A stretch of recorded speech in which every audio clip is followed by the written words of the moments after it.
So today I'm going to speak on what Jesus said to Nicodemus, you must be born again. और आज मैं आप सभी से उस विषय पर बात करना चाहता हूँ, वह बात जो यीशु मसीह ने निकोदेमुस से कहा था कि तुम्हें नए सिरे से जन्म लेना अवश्य है। Today we heard from Shruti this verse, John chapter 3 verse 3. और आज हमने स्तुति के द्वारा यह एक स्मरण करने वाला वचन हमने सुना, यूहन्ना अध्याय 3 और वचन 3। So we all know that in John, Gospel of John chapter 3, it speaks about being born again. और हम देखते हैं विशेष करके यहाँ पर यूहन्ना के सुसमाचार के तीसरे अध्याय में, जहाँ पर जो यूहन्ना है वह नए जन्म के विषय में बात करता है। But before that, let us see the plan of the God's plan of salvation. लेकिन इसके पहले हम इससे जानेंगे कि परमेश्वर की योजना क्या है, परमेश्वर की इच्छा क्या है। See, God created man in His own image. देखिए, परमेश्वर ने मनुष्य को जो है वो अपने स्वरूप के अनुसार रचा है। And when He created Adam, He created him in His own image. और जब उसने आदम की रचना किया, आदम को बनाया, उसने अपने ही स्वरूप के अनुसार उसको बनाया, so that he could have fellowship with Adam. ताकि वह परमेश्वर जो है वह आदम के साथ संगति कर पाए। There were other creations like animals, trees and all that, but God could not have fellowship because they were not created in God's image. उसके अलावा और भी कई सारी सृष्टि की रचना परमेश्वर ने की थी, जैसे कई सारे जंगली जानवर, पशु, पेड़ और सब पक्षी सब थे, लेकिन परमेश्वर उनमें से किसी के साथ संगति नहीं कर सकता था। So God wanted to have a close fellowship, just as He had with Enoch. He walked here with Moses. He spoke face to face. तो परमेश्वर केवल यही चाहता था कि वह संगति कर पाए, वैसे ही जैसे परमेश्वर ने हनोक के साथ में संगति कर, हनोक परमेश्वर के साथ चला, जैसे मूसा परमेश्वर के सामने रहकर चलता था। Jesus had this precious communion all the time. और यीशु मसीह के पास, यीशु मसीह के जन्म हम देखते हैं कि यह मूल्यवान कीमती जो समय संगति का हम हर समय पाते हैं। So Adam also had this good communion with God. तो आदम जो है, आदम के पास भी यह सौभाग्य उसे मिला था, अवसर मिला था कि वह प्रभु के साथ संगति में बना रहे। Adam and Eve. आदम और हव्वा। But we know that very soon this fellowship got broken because of sin. लेकिन हम देखते हैं बहुत ही जल्दी हम देखते हैं उनकी यह संगति टूट गई थी पाप के कारण। And this we should know clearly that God is light, in Him there is no darkness. और हम सभी यहाँ पर एक बात का निश्चय कर ले यहाँ पर इस घटना के द्वारा कि परमेश्वर जो है वह ज्योति है और उसमें कुछ भी अंधकार नहीं। If we say that we have fellowship with Him and yet walk in darkness, we lie. और हम ऐसा कहते हैं कि हाँ मैं परमेश्वर के साथ ज्योति में चलता हूँ और हम अंधकार में चलते रहते हैं, तो हम अपने आप को धोखा देते हैं, झूठ बोलते हैं। So Adam lost the fellowship. तो आदम ने जो है उसने वह संगति खो दी। But even before the foundation of the world, God planned a way back. लेकिन हम देखते हैं परमेश्वर ने जगत की उत्पत्ति से पहले ही एक अद्भुत योजना बनाकर रखी थी। So this is the beautiful plan of God. तो यह एक अद्भुत और सुंदर योजना परमेश्वर की है। Young people, please listen to it. और जवान जो है हमारे बीच में विशेष करके इसे सुने। So God made a plan before time. और परमेश्वर ने समय से भी पहले यह योजना बनाई। And then after Adam, there were people who feared God, who had fellowship with Him. और हम देखते हैं आदम के बाद में समय बीतने के बाद कुछ लोग ऐसे भी हुए जो जिसके साथ परमेश्वर ने अपना समय बिताया और संगति की। Like Abraham, जैसे कि Abraham, was a man of faith. वह विश्वास का व्यक्ति था। We know so many of them, many of the prophets, Abraham and Moses and David, Samuel and all the prophets. और हम देखते हैं वहां पर अब्राहम था और उसके अलावा और भी कई सारे ऐसे भविष्यवक्ता उठकर खड़े हुए, जैसे मूसा था, दाऊद था, शमूएल था। These were people who had a good relationship with God because of their fear of God. और हम देखते हैं इस प्रकार इन सारे लोगों के विषय में हम देखते हैं कि इन्होंने परमेश्वर के साथ में एक अद्भुत संगति की थी। कारण यह था क्योंकि वे परमेश्वर का भय मानते थे। And because of Abraham, God chose a special people, Israel, to give His law. और हम देखते हैं कि परमेश्वर ने अब्राहम के जीवन में देखा कि उसने परमेश्वर का भय माना है, तो उसने एक विशेष करके एक जाति को, एक वंशावली को चुन लिया जिसको वह अपनी व्यवस्था दे। Two places it says they are a special people, different from all the people of the earth. और वचन में 2 स्थान पर ऐसे लिखा हुआ है कि परमेश्वर ने इस जाति को, इस समूह को संसार के अन्य लोगों से अलग करके चुन लिया है। To them God gave the law. और उन लोगों को परमेश्वर ने अपनी व्यवस्था दी, The 10 commandments. Way 10 आज्ञाएं, And more than around 600 other laws. और उसके अलावा और कई सारे जो 600 लगभग जो आज्ञाएं थी। With this law, these people were different from the other nations. और इस व्यवस्था के द्वारा यह जो समूह था, एक झुंड था लोगों का, यह संसार के बाकी के लोगों से तुलना में अलग था। But in spite of giving this law and the old covenant, most of them were disobedient or they were not true to the law. और फिर जबकि परमेश्वर ने अपनी व्यवस्था, अपनी वाचा उन लोगों के साथ में बांधी थी और अपनी व्यवस्था उनको दी थी, फिर भी उनमें से, उस समूह में से कुछ लोग ऐसे निकले जिन्होंने धोखा दिया और आज्ञा का उल्लंघन करके परमेश्वर से दूर हुए। When they sinned, God made a provision by making a sacrifice. और जब उन्होंने पाप किया तब परमेश्वर ने उनके लिए एक ऐसा उपाय किया, प्रबंध कराया कि वे अपना पश्चाताप कर सके। They had to bring a lamb or a goat which was without defect, and that would be slain, and that would be the means of their sins being covered. और हम वहां पर देखते परमेश्वर ने ऐसे आज्ञा दी कि उन्हें कोई एक निष्कलंक मेमना या फिर बकरा या फिर भेड़ बलि के रूप में अपने पाप के प्रायश्चित के लिए चढ़ाने के लिए लेकर आना होता। So when they would bring to the priest would examine if it was without defect. और उन्हें जो है अपना जो बलि चढ़ाने वाला पशु है वह लाकर याजक के हाथ में देना होता था, और वह वहां पर जांच करता कि क्या इस जो बलिदान है इसके अंदर कोई दोष तो नहीं, और उसके बाद में वह बलि चढ़ाता। They couldn't bring what is left over or what is some some lame or some with some defect or some boil or blind. They could not bring that. और वहां पर ऐसा नहीं था कि वे अपने मन चाह कुछ भी उठाकर परमेश्वर के लिए बलिदान के रूप में कोई पशु लेकर आते, कि चाहे वह किसी काम का नहीं या कुछ बचा कुचा रह गया हो या वह उसमें शारीरिक रूप से कोई दोष पाया हुआ, अंधा हो या लंगड़ा हो, ऐसा कुछ भी नहीं ले आ सकते। Because the priest would reject it. क्योंकि वहां पर जो याजक है वह उसे अस्वीकार कर देगा। They had to bring that one without defect. और उन्हें जो है अपने पापों के लिए प्रायश्चित के रूप में वह पशु जो है वह पूरी तरह से निष्कलंक होकर लेकर आना पड़ता। And for their sin, another animal had to be slain. और उनके जो किए हुए पाप है उनके पश्चाताप के लिए, क्षमा के लिए उन्हें किसी और पशु का लहू बहाना पड़ता। So this was the practice in the old covenant. और हम देखते पुरानी वाचा में इस बात को जो है इस प्रथा का पालन किया जाता था। But before the foundation of the world, God planned something which is permanent. लेकिन हम देखते हैं जगत की उत्पत्ति से पहले ही परमेश्वर ने अपनी बुद्धि में एक अद्भुत योजना बनाकर रखी। Because when their sins were forgiven, they would not have a perfect conscience. और हम देखते हैं कि क्योंकि परमेश्वर उनके पापों को पुराने वाचा में हम देखते हैं क्षमा भी कर देता, तो भी उनके मन के विवेक का जो दोष है वह दूर नहीं होता था। When they would come for the next sacrifice, they would remember last year I had done this wrong and I had made the sacrifice and that was forgiven. क्योंकि जब वह अगले वर्ष अपने नए किए हुए पापों के पश्चाताप के लिए जब पशु बलिदान करने के लिए वेदी पर लेकर आते तब उन्हें स्मरण होता कि हाँ, मैं पिछले वर्ष अपने इस पाप के लिए मैंने इस बलिदान को लेकर इसी समय इस जगह पर आया था। So they didn't have a perfect conscience. So that was not something perfect which was available. और हम देखते हैं उनका जो विवेक था वह पूरी तरह से सिद्ध नहीं हुआ था, और उनके पास जो उपाय उपलब्ध था वह पूरी तरह से सिद्ध उपाय नहीं था। So God's plan before the foundation of the world was to send Jesus. God, he who created this world, would come in the form of a man. और परमेश्वर ने यह अद्भुत योजना जगत की उत्पत्ति से पहले ही बनाकर रखी थी कि वह अपने इकलौते पुत्र यीशु को भेजे एक मानव के शरीर के रूप में, born of a virgin Mary, कि वह एक कुंवारी मरियम के द्वारा जन्म ले। and he lived for about 33.5 years. और उसने लगभग 33.5 वर्ष का जीवन बिताया। And the Bible says he was born of a woman, born under the law. और हम देखते हैं वहां पर वचन उसके विषय में कहता है कि उसने एक स्त्री से जन्म लिया, व्यवस्था के अधीन उत्पन्न हुआ। I was thinking that Adam got only one law and he broke it.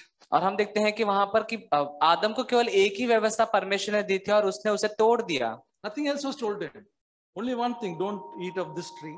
और ज्यादा कुछ उसे नहीं कहा गया था करने को, केवल एक ही बात कही थी कि उस पेड़ का फल ना खाना। And he broke it. और उसने उस आज्ञा को तोड़ दिया। But Jesus, who gave the law, had to keep the whole law. लेकिन यीशु मसीह जिसने उस पूरी व्यवस्था को दिया है, उसे उस पूरी व्यवस्था का पालन करना पड़ा। So God wanted to demonstrate that what he did by creating man was possible. और परमेश्वर यहाँ पर दिखाना चाहता था कि मनुष्य के द्वारा वह क्या संभव कर सकता है। So Jesus came just like us. तो यीशु मसीह बिल्कुल हमारे समान आए। He was made like us. He was made a little lower than angels like us. और हम देखते हैं वहां पर उसे स्वर्गदूत से कुछ ही कम किया गया था। He did not come with all his abilities to live a perfect life. और वह अपनी पूरी क्षमता और शक्ति के साथ में नहीं आया यह सोचकर कि मैं अपने शक्ति के आधार पर पूरा जीऊंगा। But the difference was he wanted to do God's will only. लेकिन वहां पर अंतर यह था कि वह केवल परमेश्वर की इच्छा को पूरा करना चाहता था। John 8:29 says, he who sent me is with me. He has not left me alone, for I always do the things that are pleasing in His sight. और हम यूहन्ना के अध्याय 8 वचन 29 में पढ़ते हैं कि वहां पर यीशु मसीह कहते हैं कि जिसने मुझे भेजा है वह मेरे साथ है, उसने मुझे अकेला नहीं छोड़ा, क्योंकि मैं हमेशा नित्य वही काम करता हूँ जो उसे भाए। He is called the second Adam. और उसे दूसरा आदम कहा गया। So the second Adam wanted to do only God's will. तो जो दूसरा आदम था वह केवल परमेश्वर की इच्छा को ही पूरी करना चाहता था। So for 33.5 years, he did not commit a single sin. तो लगभग 33.5 वर्ष के उस अपने जीवन काल के दौरान यीशु मसीह ने एक भी बार पाप नहीं किया। Nobody in Israel could point a sin in his life. और इजराइल में कोई भी ऐसा व्यक्ति नहीं था कि वो एक पाप की ओर, पाप को लेकर भी यीशु पर उंगली उठा सके। Though he was so righteous, the sinners flocked around him. और वह धर्मी था, फिर भी जो पापी थे वह उसके आसपास घूमते थे। He was a friend of sinners. और वह पापियों का मित्र कहलाता था। We know that the prostitutes and tax collectors, all of them got changed because of meeting him. और हम देखते हैं कि वहां पर देखते हैं जो वेश्याएं थी और जो चुंगी लेने वाले, कर लेने वाले, महसूल लेने वाले थे, ऐसे लोग यीशु मसीह के साथ में मिलने के कारण उनका जीवन परिवर्तन हुआ। He was compassionate and wanted to even feed the people, heal the sick. और वह करुणा से भरा हुआ था, वह दया लोगों पर दिखाता था, यहाँ तक कि वह भूखे लोगों को खिलाता भी था। So he went about doing good to all people. तो वह बाहर जाकर लोगों के साथ में भलाई करता था। In spite of that, the religious people put him to death. और इतना सब कुछ के बावजूद जो धार्मिक लोग थे, धर्म के लोग थे, उन्होंने उसे मृत्यु का दंड दिया। He got the most unjust judgment of all time. और अपने समय के लोगों के अनुसार उसने अब तक का सबसे बड़ा अन्याय का जो न्याय उसके जो फैसला हुआ, एक अन्याय का फैसला उसके लिए लिया गया। Sometimes we think, oh, people are not so just to me. I've got unjust treatment. But brothers and sisters, there's nobody who has got more unjust treatment than Jesus. और हम ऐसे लोगों के विषय में सुनते हैं जो कहते हैं कि मेरे साथ बहुत ही गलत हुआ, मेरा जो न्याय था वह सही रीति से नहीं हुआ, अन्याय किया गया मेरे साथ। लेकिन मानव जाति का सबसे बड़ा अन्याय का फैसला यीशु मसीह के साथ हुआ। Can we imagine that the one who was able to set him free, having known that he is without any fault, still under pressure, released him to get और हम देखते हैं कि killed. हम देखते हैं कि ऐसा व्यक्ति जिसके अंदर कोई भी दोष नहीं पाया जाता, वो पूरी तरह से पाप से मुक्त और निष्कलंक व्यक्ति है, लेकिन जो धर्म के जो जाति के लोग हैं वह उसे पकड़कर उसके साथ अन्याय करके उसे दंडित करते हैं। I was thinking we should not be surprised about judgment today in this world. और मुझे ऐसा लगता है, मेरा मानना है कि आज के समय में यदि न्याय किया जाता है तो हमें उससे आश्चर्यचकित नहीं होना चाहिए। That we will always get righteous judgment. कि हम ऐसा सोचे कि नहीं, मेरे साथ हमेशा न्याय ही होगा। So Jesus was crucified. तो यीशु मसीह को क्रूसित किया गया, got the worst punishment, criminal's punishment. और सबसे बड़ा जो दुखदायक और सबसे बड़ा जो उसे दंड दिया गया एक अपराधी के रूप में, Very painful and humiliating punishment. जो दर्द से भरा था और जो अपमानजनक था, Because he identified with the worst of the people. क्योंकि उसे ऐसी पहचान मिली कि वह लोगों में सबसे ज्यादा दुष्ट और कुटिल है। The two thieves and murderers on the cross were along with him. और वहां पर हम देखते हैं कि उसके साथ में दो हत्यारे, जो दो चोर थे, वह उसके दाएं बाएं थे। And then that blood which flowed out from his body, that blood is the means for our salvation, the means for our sins to be cleansed. और हम देखते हैं कि उसके शरीर से वहां पर क्रूस पर जो लहू बह रहा था वह इसी माध्यम के लिए था कि हमारे किए हुए पापों की क्षमा के लिए वह बहाया जाए। God wanted a perfect sacrifice. परमेश्वर को एक सिद्ध बलिदान चाहिए था। Now it is not blood of bulls and goats. और अब वो मेमनों और भेड़ बकरों का लहू नहीं था, Blood of a man. एक व्यक्ति का लहू, But it has to be perfect. लेकिन वह जो लहू है वह सिद्ध होना चाहिए था। Just like that animal had to be without defect, this man had to be perfect. जैसे कि वह एक जानवर जो था जो पूरी तरह से निष्कलंक हो, उस व्यक्ति का लहू भी पूरी तरह से निष्कलंक होना चाहिए था। And finally God could find Jesus, a man who is perfect. और अंत में हम देखते हैं परमेश्वर को एक ऐसा व्यक्ति यीशु मिल जाता है जो पूरी तरह से सिद्ध है, On whom he placed the sin of the whole world upon him.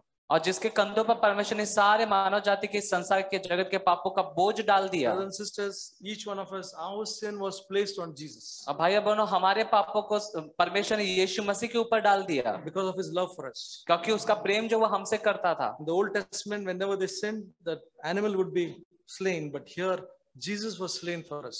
और हम देखते हैं पुरानी वाचा के दौरान कि कोई भी व्यक्ति पाप करता तो एक पशु या भेड़ बकरी मेमना लाकर उसे बलिदान चढ़ाता, परंतु यहाँ पर यीशु हमारे खातिर हमारे निमित्त बलिदान हुए। And just as the animal had to die, Jesus died.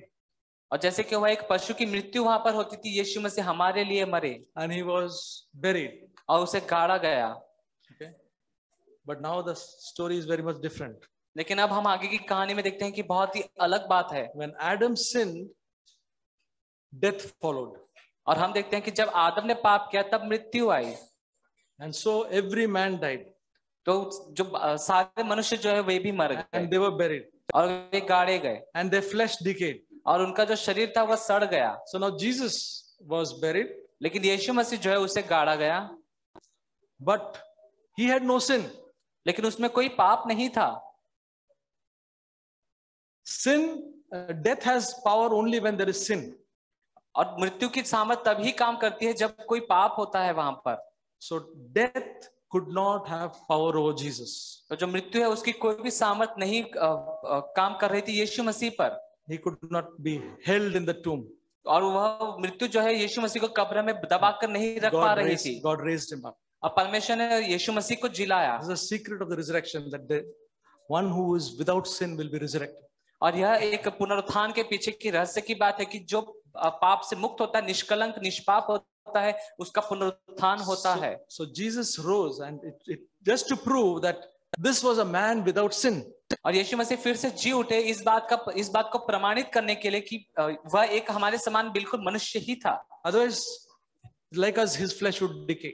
और नहीं तो उसका जो शरीर है वो हमारे नहीं पूरी तरह से सड़ के गल जाता था। So this understanding, when it came to me about the resurrection, I was so excited, and every time I will keep on speaking about his resurrection. और मेरे जीवन में यीशु मसीह के पुनरुत्थान के विषय में जब यह रहस्य की बात मेरे पास पहुंची, तब से मैं इसी विषय पे बात करता था। It is the basis of our faith. और यही हमारे विश्वास का आधार है That Jesus is alive. कि यीशु मसीह जीवित है। He is in this room. इस कमरे में। He is listening to us. और वह हमें सुन रहा है। And he is waiting to help us. और वह इंतजार कर रहा है हमारी सहायता करने के लिए। So yeah. So now we will see John chapter 3. और हम यहाँ पर देखते हैं यूहन्ना अध्याय 3। You know, there's a small story of one person by the name Nicodemus. और यहाँ पर हम एक छोटी सी कहानी के विषय में पढ़ते हैं, घटना के विषय में, जहाँ पर एक व्यक्ति है Nicodemus. He was a Pharisee. वह एक फरीसी था। The most spiritual people of that time. और अपने समय के लोगों में सबसे ज्यादा आत्मिक कहलाने He वाला। was also a ruler, means he had something to do with the Sanhedrin, and I mean he was a man of great reputation. और हम वहां पर देखते हैं कि वह एक ऐसा व्यक्ति था जिसका जो अपने समय के लोगों में समाज में अच्छी पहचान थी, और वह आराधनालय के सरदार के नहीं वो शासक भी था। And man of authority also. और एक अधिकार पाया हुआ व्यक्ति भी था। But he came to Jesus in the night. और हम यहाँ पर देखते हैं रात के समय में वह यीशु मसीह के पास आता है। Probably didn't want others to see him. और वह नहीं चाहता कि कोई और भी उसे देखे। But here was a sincere heart. लेकिन उसका जो हृदय था वह बहुत ही निष्कपट था। And he came to Jesus and he said, he said, verse 2, he said, Rabbi, we know that you have come from God as a teacher, for no one can do these things and signs you do unless God is with him. और हम यूहन्ना अध्याय 3 और वचन 2 में पढ़ते हैं, उसने रात को यीशु के पास आकर उससे कहा, हे रब्बी, हम जानते हैं कि तू परमेश्वर की ओर से गुरु होकर आया है, क्योंकि कोई इन चिन्हों को जो तू दिखाता है, यदि परमेश्वर उसके साथ न हो तो नहीं दिखा सकता। He was not like some of those deceitful Pharisees who said something but something else was in their mind. और यहाँ पर हम देखते हैं इस व्यक्ति के विषय में कि बाकी फरीसियों के समान नहीं था कि जो मुंह पर कुछ और बोलते थे लेकिन मन में कपट की बातें भर कर रखते थे। And Jesus said in verse 3, truly, truly I say to you, unless one is born again, he cannot see the kingdom of God. और तीसरे वचन में हम आगे देखते हैं, यीशु ने उसको उत्तर दिया, मैं तुझसे सच सच कहता हूँ, यदि कोई नए सिरे से न जन्मे तो परमेश्वर का राज्य नहीं देख सकता। So many people have got the hopes of going to heaven. और कई सारे लोगों को एक ऐसी उम्मीद आशा थी कि वे स्वर्ग में जाएंगे, but they don't think of being born again. लेकिन वे नया जन्म पाने के विषय में सोचते नहीं। They say that when my loved one departs, I'll meet him beyond the shore. और लोग ऐसा कहते हैं कि जब मेरा यहाँ का सफर और समय खत्म हो जाएगा तब मैं उस किनारे के उस पार जाकर वहां पर उसे मिलूंगा। It is their own thinking. यह उनकी अपनी ही सोच होती है। There is no authority in any word of God in that. और परमेश्वर के वचन का उस पर कोई अधिकार और दावा नहीं होता। The only authority is you must be born again to enter the kingdom of heaven. और केवल एक ही अधिकार परमेश्वर ने जो यहाँ पर ठहराया हुआ यही है कि आप परमेश्वर के राज्य में प्रवेश करना चाहते हैं, आपको नया जन्म पाना होगा। He said, Nicodemus said, born again? How can a man be born when he's old? I'm old. How can we be born again? और निकोदेमुस जो है वो यीशु से पूछता है कि नया जन्म पाना, एक व्यक्ति जो अब बूढ़ा हो चुका है वह नया जन्म फिर से कैसे पा सकता है? How can I enter my mother's womb and be born again? और वह कहता है कि क्या मैं फिर से कैसे अपनी माता की गर्भ में जा सकता हूँ और फिर से मैं नया जन्म ले सकता हूँ? Jesus said in verse 5, truly, truly I say to you. Jesus, in both places he says truly, truly. That means it's not just truly, he says truly, truly. This is very, very important. This is very true. Truly, truly I say to you, unless one is born of water and of the Spirit, he cannot enter the kingdom of God. और वचन 5 में हम पढ़ते हैं, यीशु ने उत्तर दिया, मैं तुझसे सच सच कहता हूँ। और यहाँ पर देखिए 2 बार यह वचन दोहराता है कि मैं तुझसे सच सच कहता हूँ। मतलब कि यीशु यहाँ पर यह नहीं कह रहे कि मैं तुझसे सच कहता हूँ, परंतु मैं तुझसे सच सच, यानी कि यह बात वास्तविक सत्य है। That which is born of the flesh, verse 6, is flesh, and that which is born of the Spirit is spirit. क्योंकि वचन 6, क्योंकि जो शरीर से जन्मा है वह शरीर है और जो आत्मा से जन्मा है वह आत्मा है। Do not marvel that I said to you, you must be born again. और 7वां वचन, अचंभा न कर कि मैंने तुझसे कहा तुझे नए सिरे से जन्म लेना अवश्य है। So when we are brothers and sisters, when we are born of all of us are born of our human parents. और भाई बहनों, जैसे कि हम सभी ने अपने माता पिता के द्वारा जन्म पाया है, We are born of the flesh. हमने शरीर से जन्म पाया है। Okay. But now God is spirit. लेकिन परमेश्वर जो है वह आत्मा है।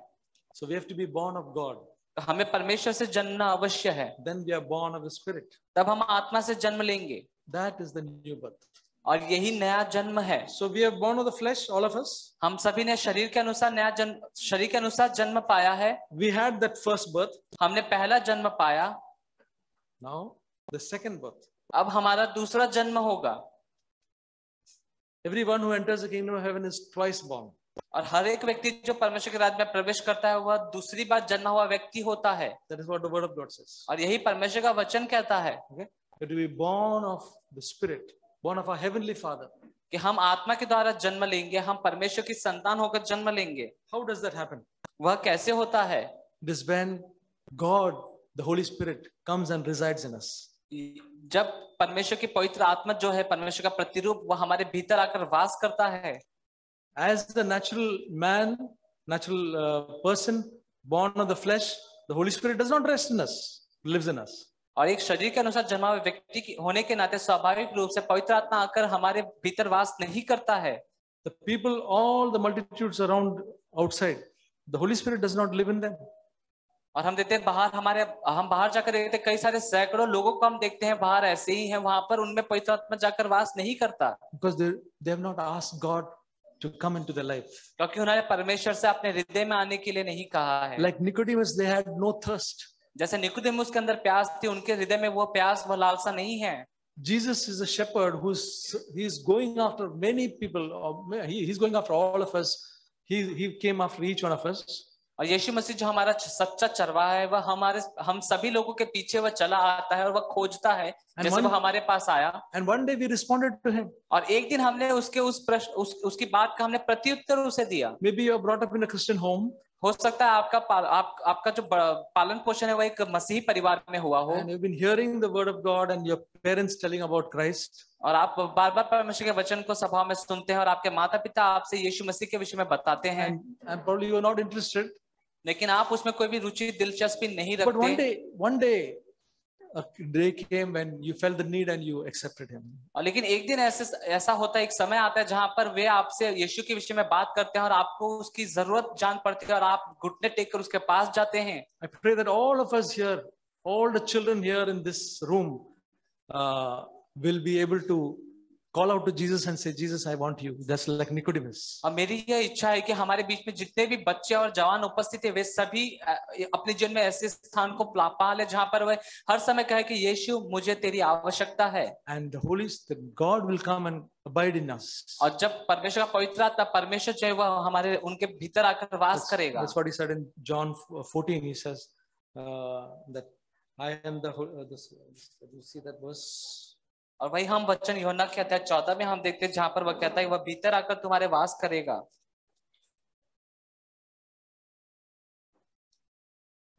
John chapter 14 verse 23. और हम यूहन्ना अध्याय 14 और वचन 23 पढ़ते हैं. Jesus answered and said to them, if anyone loves me, he will keep my word, and my Father will love him, and we will come to him and make our abode with him. यूहन्ना अध्याय 14 और वचन 23. यीशु ने उसको उत्तर दिया, यदि कोई मुझसे प्रेम रखेगा तो वह मेरे वचन को मानेगा, मेरा पिता उससे प्रेम रखेगा और हम उसके पास आएंगे और उसके साथ वास करेंगे. So now I want to speak about what is very important. और अब मैं एक बहुत ही महत्वपूर्ण जो भाग है उस विषय को लेकर आपसे बात करना चाहता हूं. So we know that to enter the kingdom of heaven we must be born again. और जैसा कि हमने जाना परमेश्वर के राज्य में प्रवेश करने के लिए हमारा नया जन्म होना अवश्य है. Religion will not save us. जो धर्म है वह हमें बचा नहीं पाएगा. Many people are under the impression that they are born again. और कई सारे उस धर्म के अधीन होकर जीते हैं, वह ऐसा सोचते हैं, ऐसा मान लेते हैं कि वे नया जन्म पा चुके हैं. Maybe because their pastor is telling that you are born again. क्योंकि हो सकता है उनके जो पासवान है वे उनसे कहते हैं कि तुम्हारा नया जन्म हो चुका है. Maybe their friends are saying, yeah, you are one of us. या हो सकता है उनमें से उनके जो मित्र उनमें से कोई उनसे कहता है कि हाँ तू हम में से एक सा है. But unless we have the witness of the Spirit, लेकिन जब तक हम जो पवित्र आत्मा की गवाही होती है, we must be sure that the Holy Spirit is giving us a witness. और हम पूरी तरह से पक्का निश्चय कर लो, जान ले, हम आश्वासित रहे कि पवित्र आत्मा हमारे भीतर गवाही दे. None of us should rest with the man's opinion. हम में से कोई भी व्यक्ति विश्राम ना ले मनुष्य की सराहना सुनने के बाद. It says,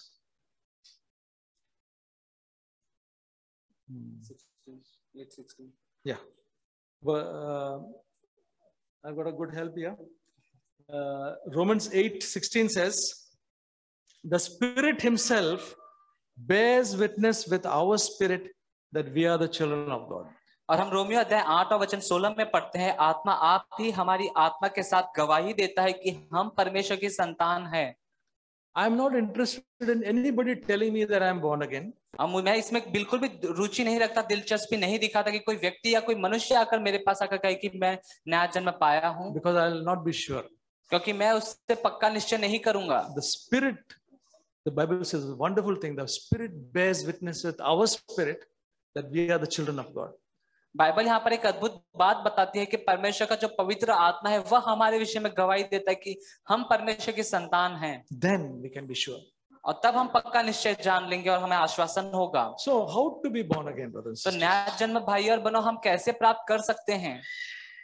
There are few steps. उसके लिए कुछ कदम उठाने पड़ते हैं. Basically, if we have a hunger and desire for God and we call out to God, we will be born again. और विशेष रूप से साधारण से आम बात यह होती है कि हमारे हृदय में एक इच्छा है और हमें परमेश्वर की वह जरूरत जान पड़ते हैं, तब हम परमेश्वर से जाकर पुकारते हैं और वह हमारे हृदय में आता है, नया जन्म होता है. But to make it easier for those who do not know, लेकिन आप ऐसे लोग जो नहीं जानते इस बात को, मैं आपके लिए सरल भाषा में आपको आसानी से बताता हूँ. first of all, we have to acknowledge that we are a sinner. सबसे पहले हम अपने विषय में जान ले कि हम पापी हैं.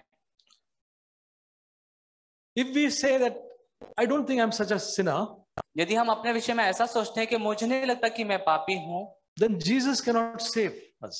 तब यीशु मसीह जो है वो हमें बचा नहीं सकते हैं. Because Jesus came to save sinners. क्योंकि यीशु मसीह जो है वो पापियों को उद्धार करने उनको बचाने आए. So if I say that, no, I don't think, suppose I ask a person and he says, no, I don't think I'm a sinner. मान लीजिए हम ऐसे किसी व्यक्ति से ऐसा कहते हैं, नहीं मुझे नहीं लगता कि मैं पापी हूँ, then that person has not come to the place where he can be saved. तब वह व्यक्ति जो है वह उस स्थान पर नहीं आया जहां पर उससे बचाया जा सके. But I don't think anybody here is there amongst us here, I trust, that will say that I'm not a sinner. लेकिन मैं यहाँ पर विश्वास करता हूँ हमारे बीच में जितने भी लोग इस कमरे में उपस्थित है, मौजूद है, हम में से कोई भी ऐसा नहीं सोचता है. When I was around 18 and a half, I knew I was a terrible sinner.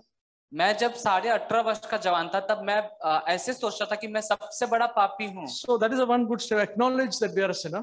तो सबसे पहला कदम यही है कि हम इस बात में अपने विषय में जान ले कि हम पापी हैं, Because the Bible says, "For all have sinned and fallen short of the glory of God." क्योंकि बाइबल कहते हैं कि सभी ने पाप किया और परमेश्वर की महिमा से रहित हुए। That is Romans 3:23. और वह रोमियो अध्याय 3:24 में हम पाते हैं। Okay, now we are a sinner. और अब हम पापी हैं। Then, to be born again, we need not to just tolerate that sin, but we need to get out of that sin. और अब हम जान लेते हैं कि हम पापी हैं, तब हमें पाप नया जन्म पाने के लिए उस पाप को अनदेखा नहीं करना है, परंतु उसमें से बाहर आना है। So we need to repent of our sin. तो हमें जो है हमारे पापों से मन फिराना है। So the first is to acknowledge we are a sinner. तो सबसे पहली बात कि हमें यह जानना है कि हम पापी हैं। The second one is that we must repent of our sin. और दूसरी बात कि हम अपने पापों से मन फिराएं। Whatever sin that we know we have, there are so many sins. और जो भी पाप जो हमारे विचारों में आते हैं, जहां तक हम देखते हैं, हमें जान पड़ता है वह सारे पाप। If we want Jesus in our life and want a new life, then we must be willing to repent of it. और यदि हम यीशु मसीह को प्राप्त करना चाहते हैं और उसका वह जीवन पाना चाहते हैं, हमें हमारे पापों से मन फिराना होगा। Repent means not only feel sorry for what we have done, और मन फिराने केवल यह नहीं कि हमें हमारे किए का पछतावा और हमें दुख हो, but we don't want to do it again. लेकिन हमारे हृदय में ऐसी हम इच्छा को रखें कि हम उसे फिर से ना दोहराएं। We may be still falling into sin, but we don't want to do it. That's a good sign. और हम बार बार हो सकता है उसी पाप में गिर रहे हो, लेकिन हमारे हृदय की ऐसी इच्छा होती कि मैं उसे करना नहीं चाहता। Judas, he felt sorry that he betrayed Jesus, but he left it there. He didn't want to change. हम यहूदा इस्करियोती के विषय में देखते हैं कि उसे दुख हुआ जो उसने पाप किया था यीशु मसीह को धोखा देने के विषय में, लेकिन उसने दुख होने के बाद में उसने आगे कुछ नहीं किया, उसने मन नहीं फिराया। When Pharaoh refused to obey God and God punished Egyptians, that time he felt sorry.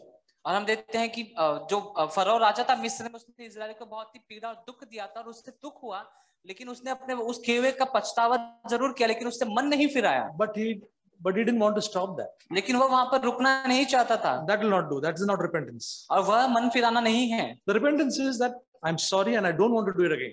मन फिराना यह है कि हाँ, मुझे अपने किए का बात का पछतावा है, लेकिन अब मैं उसे नहीं दोहराना चाहता, मैं उसे नहीं करना चाहता। Only God can give us the power not to do it. और केवल परमेश्वर ही जो है जो हमें ऐसी सामर्थ्य दे सकता है कि हम उसे फिर से ना करें। So acknowledge, then repent. तो पहली बात कि हम जान ले कि हम पापी हैं, और दूसरा कि हम मन फिरा लें। One of the basis of our forgiveness is the word of God says is that in Luke 24:47. और हमारे पाप की क्षमा का हम एक आधार हम पढ़ते हैं लूका के अध्याय 24:47 और उसके 24 अध्याय, लूका अध्याय 24 और उसके 47वें वचन में, repentance and forgiveness of sin should be preached.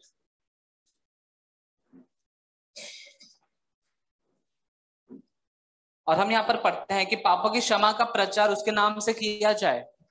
Okay, and repentance brings us a refreshing in our life. और जो मन फिराना है वह हमारे जीवन में एक ताजगी को लेकर आता है। Brothers and sisters, if any of us is feeling dry and just think of something which is blocking that presence of God. If we just repent, I've always found that repentance brings a refreshment in our life. और भाई बहनों, हमारे बीच में यदि कोई भी ऐसा व्यक्ति है, ऐसा हृदय लेकर आया है जहां पर उसके हृदय में वह अपने आप को सूखा समझ रहा है और सूखा उससे आभास हो रहा है, मैं आपको बताना चाहता हूँ कि आप स्मरण करें, याद करने की कोशिश करें, कोई ऐसी बात रह गई है जिसको लेकर आपने परमेश्वर के सामने पश्चाताप नहीं किया, मन नहीं फिराया। क्योंकि मैंने जब यह काम किया है, मेरे जीवन में मन फिराने के द्वारा मेरे जीवन में ताजगी आई है। Brothers and sisters, when we repent and ask God to forgive us, God forgives us because Jesus died for us. और भाई बहनों, जब हम परमेश्वर के पास अगर अपने किए हुए कामों के लिए मन फिराकर पश्चाताप करते हैं और क्षमा मांगते हैं, तब यीशु परमेश्वर जो है वह हमें क्षमा करते हैं, क्योंकि यीशु मसीह बलिदान हुए हैं। So the third thing is to believe what Jesus has done. और तीसरी मुख्य बात, उसने जो हमारे खातिर किया है उस पर हम विश्वास करें। Believe that Jesus died for us. विश्वास करना कि यीशु मसीह हमारे लिए मरे। So we repent and we receive the forgiveness. और हम मन फिराते हैं और उसके पाप की क्षमा को पाते हैं। Okay, so we have to believe that Jesus has forgiven us. और हमें विश्वास करना है कि यीशु मसीह ने मुझे क्षमा किया है। A wonderful promise in all of us should know is 1 John 1:9. और एक अद्भुत प्रतिज्ञा परमेश्वर ने जो हम सभी से किया, उसे हम सभी स्मरण रखने पाए, जो हम पहले यूहन्ना अध्याय 1:9 में देखते हैं। All of us should know this by heart. और हम में से सभी लोग इसे स्मरण कर लें। Very small verse says, if we confess our sin, He is faithful and just to forgive us and to cleanse us of all unrighteousness. और हम पढ़ते हैं यह पहला यूहन्ना अध्याय 1 और यदि हम अपने पापों को मान ले तो वह हमारे पापों को क्षमा करने और हमें सब अधर्म से शुद्ध करने में विश्वास योग्य और धर्मी है। So we can be forgiven of any sin if we confess our sin and repent. और हमने चाहे कोई भी पाप क्यों ना किया हो, यदि हम परमेश्वर के सामने आकर उसका पश्चाताप करके मन फिराते हैं, परमेश्वर उसे क्षमा कर देते हैं। Acknowledge, then repent and believe. कि पहली बात की जान लेना, उसके बाद में मन फिराना, तीसरी बात की हम उस पर विश्वास करें।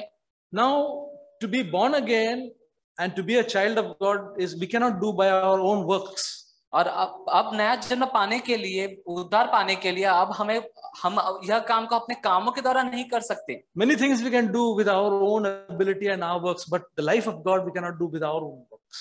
हम कई सारे ऐसे काम है जो हमारी शक्ति और सामर्थ के द्वारा हम अपने आप से करने की कोशिश करें और वह हो भी जाए, लेकिन हम परमेश्वर का वह जीवन पाने की कोशिश हमारे सामर्थ से नहीं होगा। God has designed it, the life of God, as to give us as a gift for us. क्योंकि परमेश्वर उसका जीवन हमारे लिए इस प्रकार से रखा है कि वह एक दान के रूप में वह हमें देगा। Gift is without works.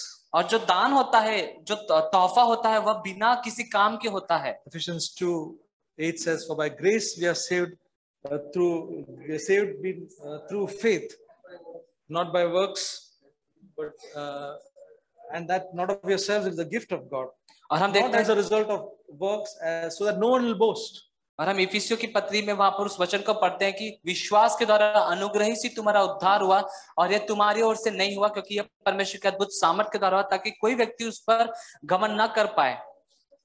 Now we come to one important thing in coming to know God is, और अब हम परमेश्वर को जानने के विषय में एक बहुत ही महत्वपूर्ण बात की ओर आ रहे हैं। I would like all of you to refer Romans 10 verse 9 and 10.